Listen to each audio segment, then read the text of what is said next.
The Galactic Council chamber fell silent as Ambassador Emma Richardson stood before the assembled delegates of 300 star systems.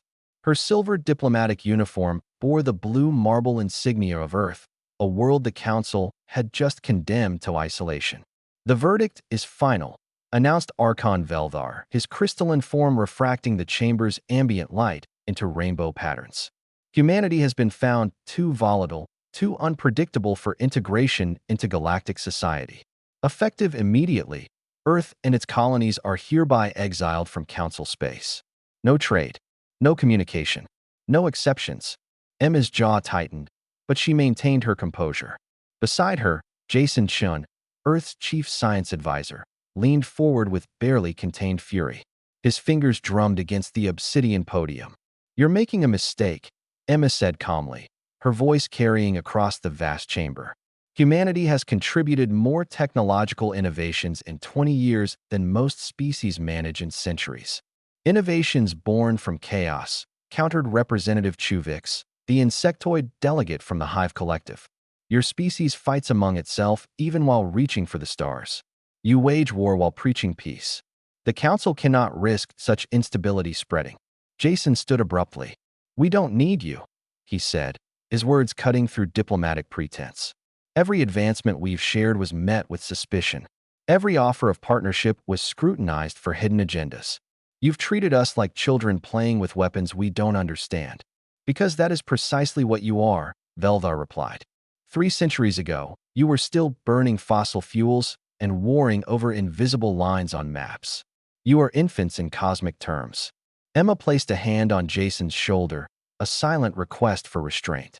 She turned back to the Council with a cold smile. "Then we'll grow up elsewhere. Alone." The declaration hung in the air like a challenge. Several delegates shifted uncomfortably. They had expected pleading, perhaps even threats. Not acceptance. "The quarantine fields will be established within 1 solar cycle," Velthar announced. "Humanity will have that long to recall all vessels from Council space. Any human ship remaining beyond that deadline will be destroyed." Emma nodded once. "Understood. We'll be gone long before then." 72 hours later, every human vessel in Council space had vanished. The exodus happened with military precision that surprised even the Council's strategic analysts. Transport ships, research vessels, diplomatic cruisers, all disappeared into the void between stars. But it wasn't retreat the Council witnessed. It was evacuation. Jason stood on the bridge of the Earth vessel Wanderer's Hope, watching sensor data flood across holographic displays. Around him, the largest human fleet ever assembled hung in the darkness beyond the quarantine boundary. "All colony ships report ready," announced Captain Sarah Okonkwo. 200 vessels carrying everything we need to build from scratch. Manufacturing facilities, genetic archives, terraforming equipment. We stripped every outpost bare. Emma joined Jason at the viewport, gazing at the stars beyond Council territory. "They think they've contained us," she said quietly. "They don't realize they've just given us the greatest gift imaginable." "Freedom," Jason agreed. "No bureaucracy. No committees debating every innovation for decades. No one telling us to slow down." The Wanderer's Hope had been humanity's flagship for exploration beyond mapped space. Now it would lead an entire civilization into the unknown. Emma pulled up a star chart showing vast sectors the Council had deemed too dangerous or resource-poor to colonize. "The Sagittarius Expanse," she said, highlighting a region 50,000 light-years from Council space. "Unexplored, unregulated, ours for the taking." Jason's eyes gleamed with possibilities. The Council spent centuries mapping safe routes, avoiding anything risky. "We don't have to play it safe." "No," Emma smiled. "We get to be human." The fleet jumped to faster-than-light travel, leaving Council space behind. But they didn't flee into hiding. Over the following months, human vessels appeared at the edges of phenomena the Council had avoided for millennia. Black holes with exotic radiation patterns, neutron star clusters, regions where normal physics behaved strangely. While Council species had built their civilization on caution and consensus, humanity dove headfirst into cosmic mysteries the galaxy had left untouched. That Jason's research teams discovered that the radiation near certain black holes could be harnessed for power generation at efficiencies that made fusion look primitive. Emma's diplomatic corps made contact with dozens of pre-FTL species in regions the Council had never bothered exploring, establishing trade networks built on mutual curiosity rather than bureaucratic approval. The colony ships found worlds the Council had written off as uninhabitable. With characteristic stubbornness, human engineers made them livable anyway. Planets with toxic atmospheres became domed paradises. Frozen moons were cracked open for their mineral wealth and geothermal energy. 0.5 years after the exile, Emma received a transmission that made her laugh out loud. Jason looked up from his research station aboard their new capital ship, Defiant Dawn.